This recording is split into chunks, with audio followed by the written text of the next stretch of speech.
Cet épisode est commandité par Tabletop Café. Bonjour tout le monde! Aujourd'hui, on joue à God of War, The Card Game. Donc, j'ai déjà le jeu préparé. Si vous voulez savoir comment faire la mise en place, vous pouvez tout simplement cliquer sur le i ici en haut pour voir la vidéo. Ou aussi pour voir une démonstration d'une partie. En gros, God of War, c'est un jeu coopératif. Donc, notre but, ça va être de compléter les conquêtes qui sont ici. Donc, 2 sur 3. Puis, on commence avec la première ici qui est en bas. Donc, c'est celle qui est affichée. C'est la scène ici en haut. Une fois qu'on a réussi, on en a 2 ici. Puis, il va falloir en réussir une des 2. Ensuite, si on réussit, on va devoir réussir à vaincre un des 3 boss qui est ici pour gagner la partie. Mais aussi, on peut perdre si nos héros perdent toute leur énergie ou s'il y a une des conditions qui n'est pas réussie. Donc, on a des losing conditions. Donc, si ça arrive, on perd. Et puis, chaque tour est divisé en 4 phases. Donc, on va avoir la première qui est la préparation. Ensuite, on va avoir l'activation. Donc, on va activer nos héros. Et ensuite, on va activer les monstres, si on veut, dans la scène. Et ensuite, on va avoir quelques activations de la scène d'extra. Et finalement, on va avoir la phase d'amélioration. C'est-à-dire qu'on va pouvoir améliorer nos cartes qu'on a. Donc, premièrement, regardons la phase de préparation ensemble. Donc, chaque joueur commence avec leur propre paquet de cartes. Donc, on les a toutes ici. On peut voir que ça appartient à elles.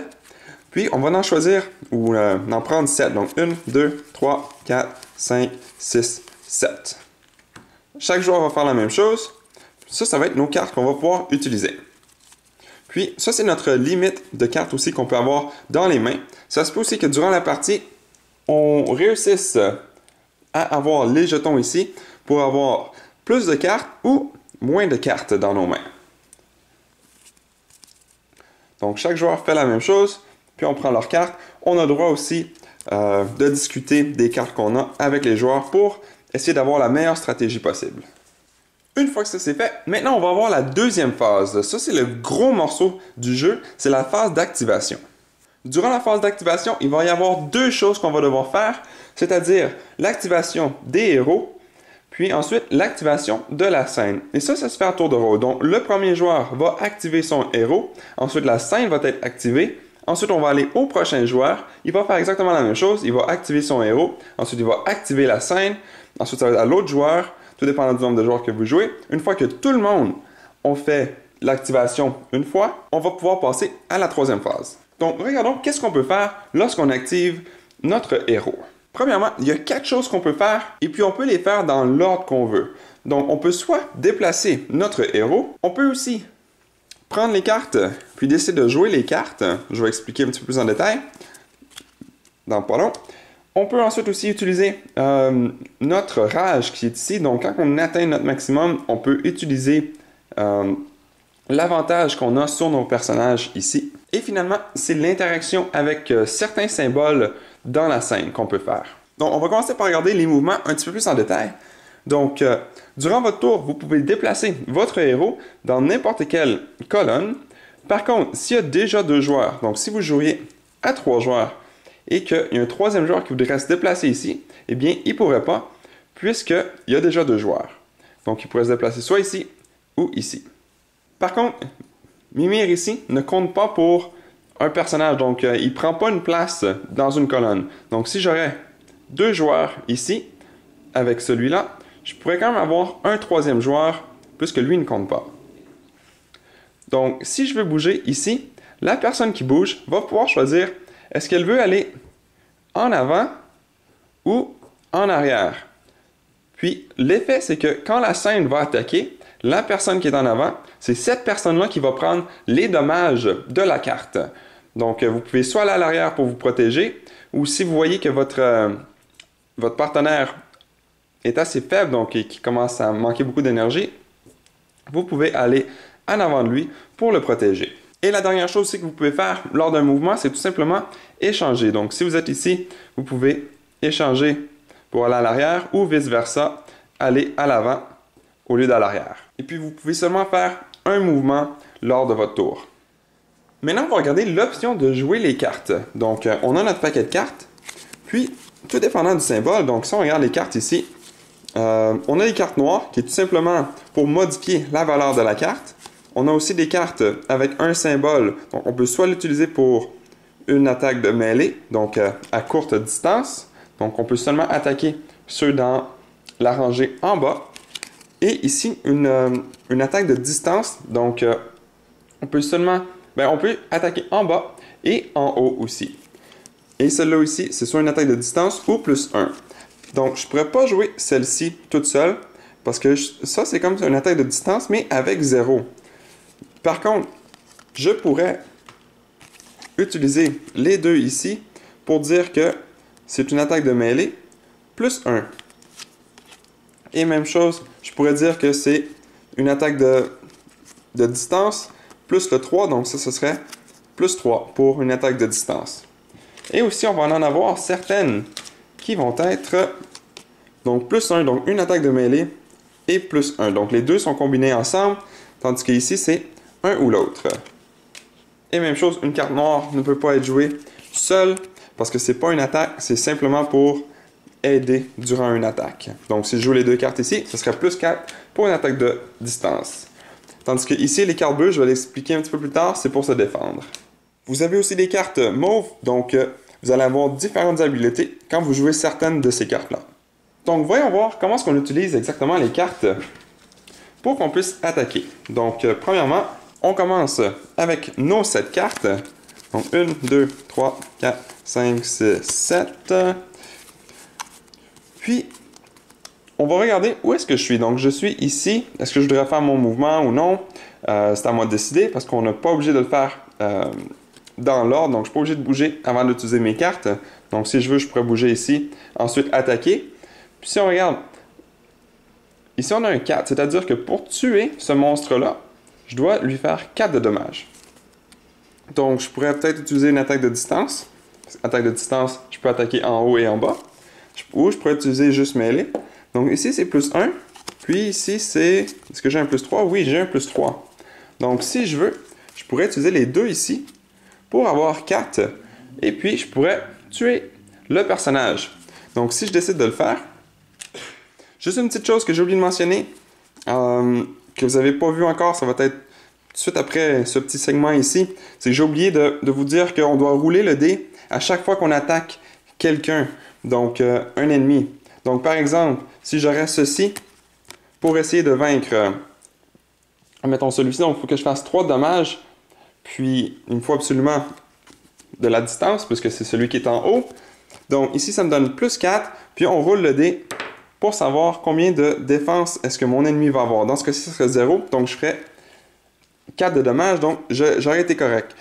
Ça se peut que ce soit 1, 2, 0, 5... Donc, voilà. Pour les prochaines explications, je vais avoir fait certaines choses pour vous dire d'attaquer, mais n'oubliez pas de rouler le dé à chaque fois que vous attaquez pour savoir combien de défense le monstre a reçu. Mais par contre, lorsque un ennemi a une armure, on n'a pas besoin de rouler le dé. Seulement quand il est exposé, donc avec le cœur vert. En fait, il est mort. Si j'aurais eu, admettons, juste 3, donc et que je ne le tue pas, j'aurais tout simplement mis 3 petits cœurs pour montrer qu'il a reçu 3 de dommages. Mais avec les deux ici, donc j'aurais 4, puis on les met dans la carte, dans la pile de 10 cartes, puis j'ai pas besoin puisqu'il est mort. Donc, ici on peut voir le symbole avec un crâne qu'on doit le tourner. Donc, au lieu de mettre le symbole pour montrer que la carte est terminée, on doit la tourner. Donc, on doit la tourner. Et ensuite, soit que parfois, ça se peut qu'il y ait un autre monstre, ou ça se peut qu'on ait un avantage, comme dans ce cas-ci. Donc, ça veut dire que notre rage va avancer de plus 1. Mais aussi, juste après avoir joué les cartes, on regarde, est-ce qu'on a des cartes avec le symbole de rage? Ici, j'en ai pas. Ici, j'en ai un. Donc, aussitôt que j'ai joué, non seulement quand je l'ai tourné, parce que j'ai réussi à vaincre le monstre, ça va me donner un rage de plus. Donc, je serai rendu à 2 rages. Et puis, le fonctionnement est exactement le même si je veux aller en haut. Donc, je ne pourrais pas utiliser les cartes rouges. Par contre, je vais absolument utiliser ceux-ci. Donc, ici, c'est soit plus 1 ou 0, mais de distance. Donc, je pourrais peut-être utiliser celle-ci et celle-ci. Ou même celle-ci pour le plus 1, parce que c'est un ou l'autre. Donc, j'aurais plus 3 pour une attaque de distance Par contre, je ne suis pas dans la bonne colonne, mais si j'aurais réussi à bouger avant, je pourrais attaquer celle-ci. Je fais 3 de dommages. Puis, on a encore une fois le symbole pour tourner. Donc, je devrais tourner la carte. Puis encore une fois, on regarde, est-ce qu'on a un avantage ou est-ce que c'est un autre monstre?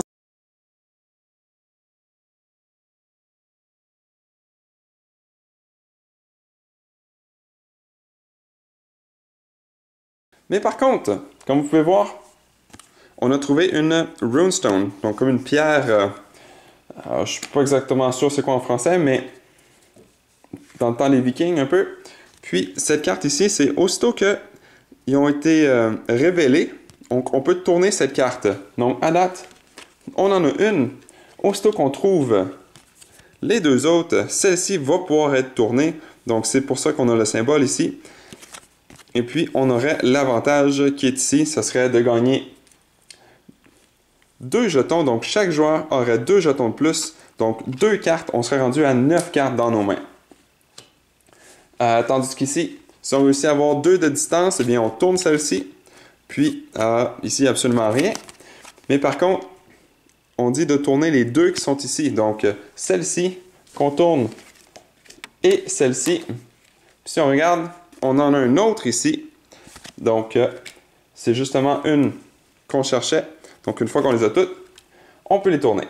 Et puis aussi, on va avoir certains monstres avec une armure. Donc, ici, il y a 2 armures. On doit absolument vaincre l'armure la plus faible en premier. Petite correction, juste vite. On doit attaquer, la plus grande, donc le 15, avant de pouvoir attaquer l'armure 10. Donc, toujours la plus grande et ensuite la plus petite. Donc, avec les cartes que je vais jouer, je dois avoir un minimum de 10 dommages immédiatement sur le même tour. Et puis, si je réussis à en avoir 10, eh bien l'armure est détruite. Et ensuite, je peux essayer de détruire celle avec 15. Une fois qu'elle est détruite, ici on a le symbole avec comme une armure brisée. Donc, aussitôt qu'elle est détruite, on va pouvoir la tourner.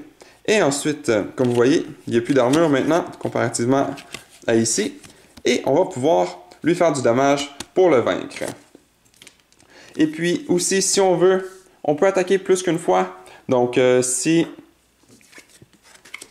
pour une raison ou une autre, je serais capable, avec certaines cartes, faire 10 de dommages, puis qu'il me reste encore, mettons, des cartes dans mes mains, je peux attaquer une deuxième fois pour essayer d'avoir le 15.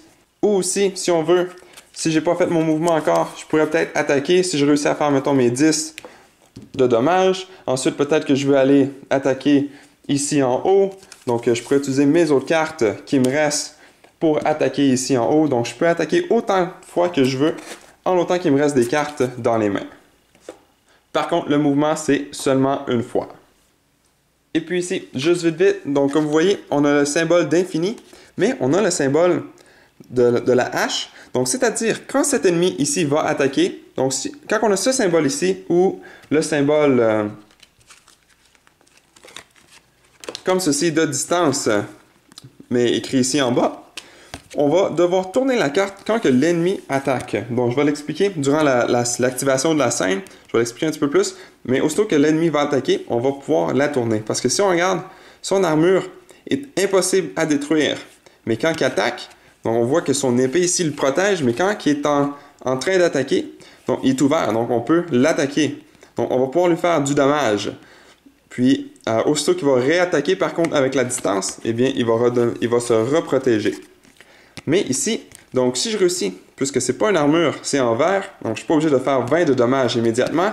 Si je réussis durant un tour à faire 5 de dommages, ensuite il réattaque, les 5 de dommages vont quand même rester là, donc on tourne là, et puis on garde le 5. Et puis encore une fois, quand il va nous réattaquer, il va tourner, puis le 5 va être gardé, peut-être que je vais pouvoir réussir à le réattaquer, et ainsi de suite, jusqu'à temps que j'aille le 20.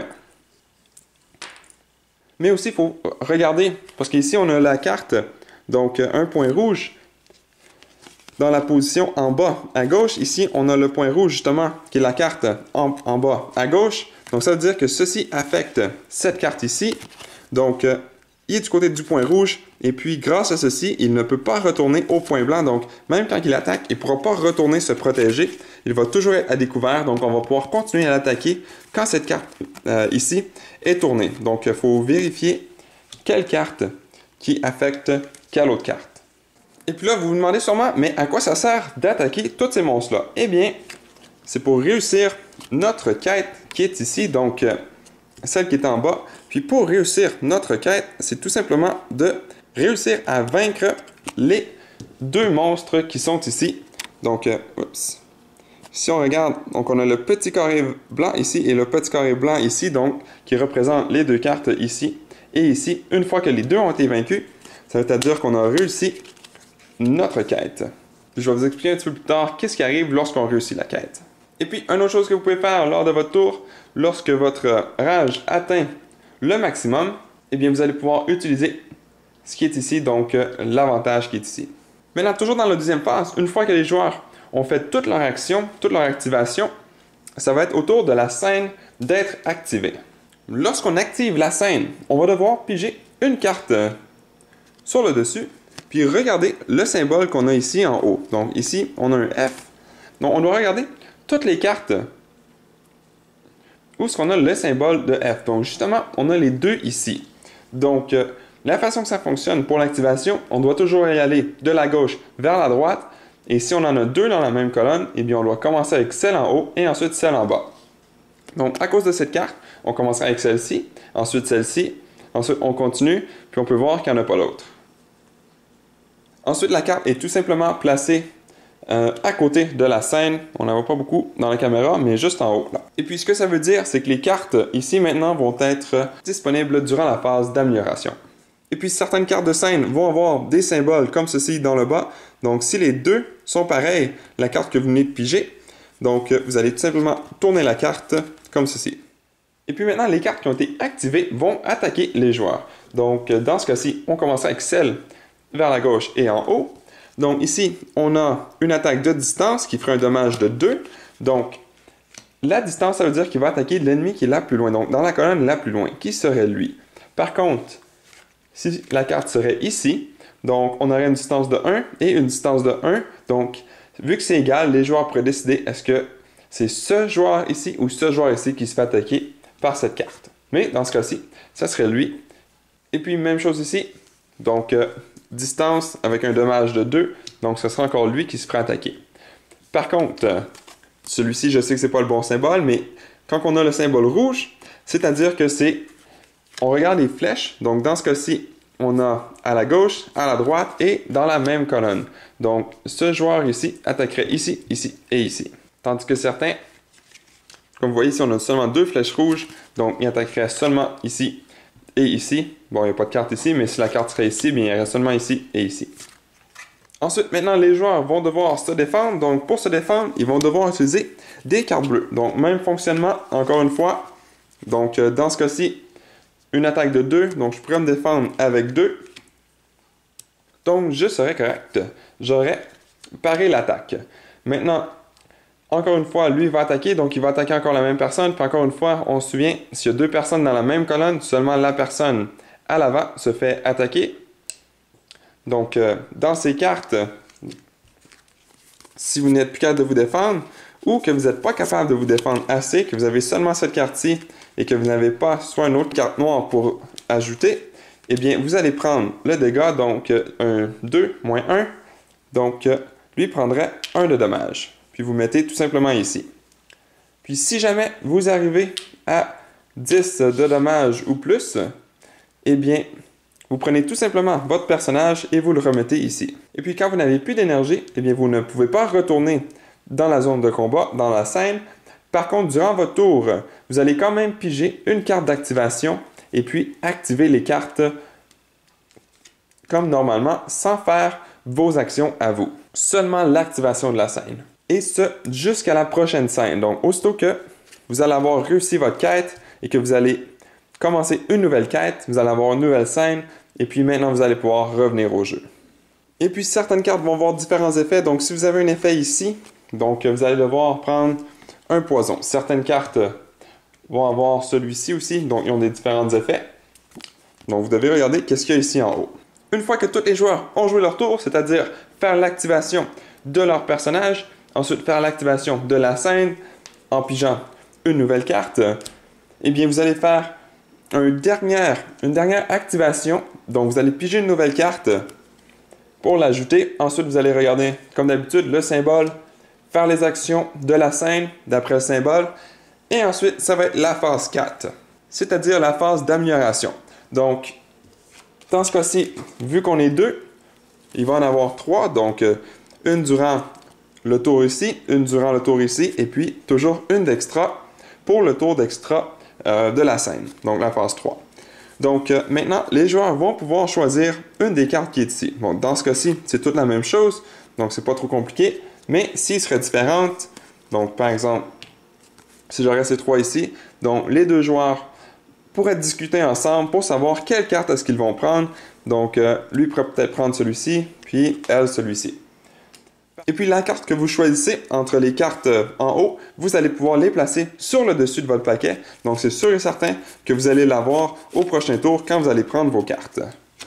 Et puis, s'il y a 2 joueurs qui veulent la même carte, donc par exemple, s'il y a 2 joueurs qui veulent cette carte-ci, eh bien, le premier joueur va pouvoir décider à qui qu'elle va.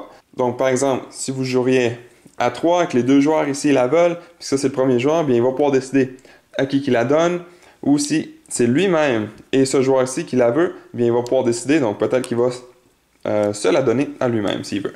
Et une autre chose aussi que vous pouvez faire, au lieu de prendre une carte, donc vous pouvez tout simplement la laisser là pour l'instant, vous allez pouvoir prendre une de vos cartes dans votre pile de 10 cartes. Donc quand vous les jouez, vous les mettez ici. Donc, si vous voulez, vous pouvez retourner ici, peut-être enlever une carte, et puis tout simplement l'enlever du jeu. Et puis, ceux qui restent ici en haut, donc il va toujours en rester au moins une, puisque le joueur ici a décidé d'en enlever une de son paquet, donc il va en rester 2 en fait. Donc, les 2 qui restaient ici en haut vont pouvoir retourner autour du paquet ici. Et puis quand vous avez terminé les 4 phases, eh bien, le premier joueur devient le prochain joueur dans le sens des aiguilles d'une montre. Et puis vous allez continuer comme ceci. Donc vous allez refaire la phase 1, phase 2, phase 3, phase 4, ensuite recommencer jusqu'à temps que la quête soit réussie ou que tous les personnages ont été éliminés. Et puis bien entendu, si on est éliminés, vous perdez la partie, ou que si vous atteignez une condition ici, vous perdez. Par contre, si vous réussissez, eh bien, celle-ci, vous l'enlevez. Puis, comme mentionné, vous allez choisir une des 2 cartes ici. Donc, par exemple, peut-être que vous allez vouloir faire celle-ci. Donc, vous allez prendre le numéro 6. Vous allez regarder dans les scènes le numéro 6. Donc, juste ici en haut ou en bas, ça va être écrit numéro 6. Vous allez faire exactement la même chose qu'on a fait ici. Puis, la deuxième carte que vous n'avez pas choisie, vous allez tout simplement la tourner. Et puis, l'effet ici va être appliqué durant la partie de cette phase, de cette scène, pardon. Et même chose, vous allez faire exactement le même processus pour essayer de gagner la quête. Une fois que c'est fait sur cette quête, eh bien, vous allez avoir les 3 ici. Vous allez en choisir une des 3. Puis ici, par exemple, vous choisissez celle-ci. Eh bien, les 2 vont être tournés. Puis vous allez prendre le numéro 9. Vous allez mettre la scène numéro 9. Puis les 2 effets ici vont affecter votre partie durant cette scène. Et puis si vous réussissez à gagner ici, eh bien vous gagnez la partie. Donc voilà, vous êtes maintenant prêt à commencer à jouer à God of War The Card Game. Merci à toutes les personnes qui ont regardé jusqu'au bout cette vidéo. Si cela vous a plu, n'hésitez pas à mettre un j'aime ou un commentaire sous la vidéo et de vous abonner pour ne rien manquer à l'avenir, car cela fait toujours plaisir pour le travail réalisé.